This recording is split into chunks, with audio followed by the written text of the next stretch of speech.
AITA for refusing to go on a family trip unless they disinvite my nephew's friend? I'm a 43-year-old dad to my amazing daughter, Emily. She's 15, and she's the light of my life. Ever since her mom and I divorced about 5 years ago, it's just been the two of us. We have a close bond, and she's grown into such an incredible young woman. She's smart, funny, and unapologetically herself. She'll proudly tell anyone who asks that she's a nerd, and she means it in the best way. Anime, Star Wars, gaming, cosplay, you name it, she's into it. Being herself hasn't always been easy for Emily. Kids can be cruel, and she's dealt with her fair share of bullying over the years. Middle school was especially rough, but she toughed it out. High school started off a bit better, until Jeff entered the picture. Jeff is 16 and, unfortunately, happens to be my nephew's best friend. He's also Emily's absolute worst nightmare. I don't throw around words like bully lightly, but there's no other way to describe Jeff. It started small, as these things often do. He'd call her names in passing or make fun of her interests. At first, Emily shrugged it off. She told me she could handle it and even laughed about it, saying, "It's not like I haven't heard it before, Dad." But it didn't stop there. Over the past 2 years, Jeff has taken things to a level I didn't think was possible for a kid his age. He pulls her hair, rips her clothes, and deliberately destroys her belongings. The worst incident happened last year. Jeff stole Emily's backpack during lunch and threw it into a toilet in the boys' bathroom. When she tried to get it back, things escalated into a full-on fight. Both of them got suspended. When I picked her up that day, she tried so hard to act tough, but I could see how broken she was. That backpack had been a birthday gift from me, and she loved it. Seeing it destroyed, along with her books, notes, and sketches, devastated her. That night, she cried herself to sleep while I sat in the next room, furious and helpless. I didn't just sit back and let this happen. I've done everything in my power to protect Emily from Jeff. I've had countless meetings with the school. I've spoken to Jeff's parents multiple times. His dad couldn't care less. And his mom, well, she straight up blamed Emily for provoking him.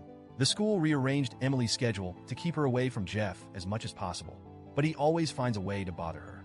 He waits for her outside of class, intercepts her in the hallways, and even messes with her stuff in the cafeteria. It's like he has this twisted vendetta against her, and I can't figure out why. Now here's where things get messy. My family has this tradition of taking a big vacation every year around the holidays. It's something we all look forward to. 2 weeks together in a cozy rental, just relaxing, catching up, and enjoying each other's company. Emily loves these trips. It's one of the few times she gets to hang out with her cousins without the stress of school or social drama. We've been doing it for years, and I've always appreciated how close it's kept us as a family.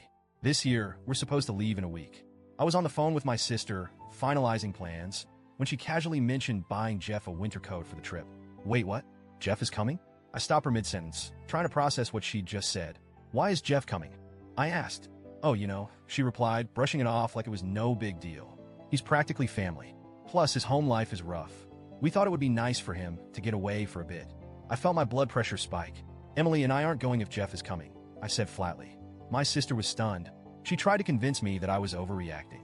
She said Jeff isn't that bad and that he's just a troubled kid who needs some support. She brought up his parents' divorce and how unstable his home life is. She even suggested that Jeff might have a crush on Emily, which made my skin crawl. A crush? I snapped. Is that what we're calling harassment now? The conversation went downhill fast. She accused me of being selfish and said I was punishing Jeff for things that aren't his fault. I reminded her of everything he's done to Emily. The name-calling, the destruction of her belongings, the fight that got her suspended. Her response? I know, but Jeff needs this. Jeff needs this? What about Emily? Does she not deserve to feel safe and happy on what's supposed to be her vacation too? I stuck to my guns and told my sister that my decision wasn't changing. If Jeff goes, we stay home. End of story. That's when all hell broke loose.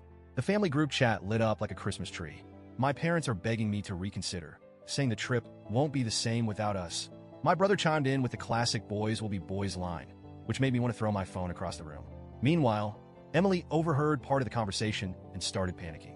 She asked me point blank if Jeff was going, and when I hesitated, she broke down. It wasn't just tears. It was a full-blown panic attack. Hyperventilating, shaking, the works.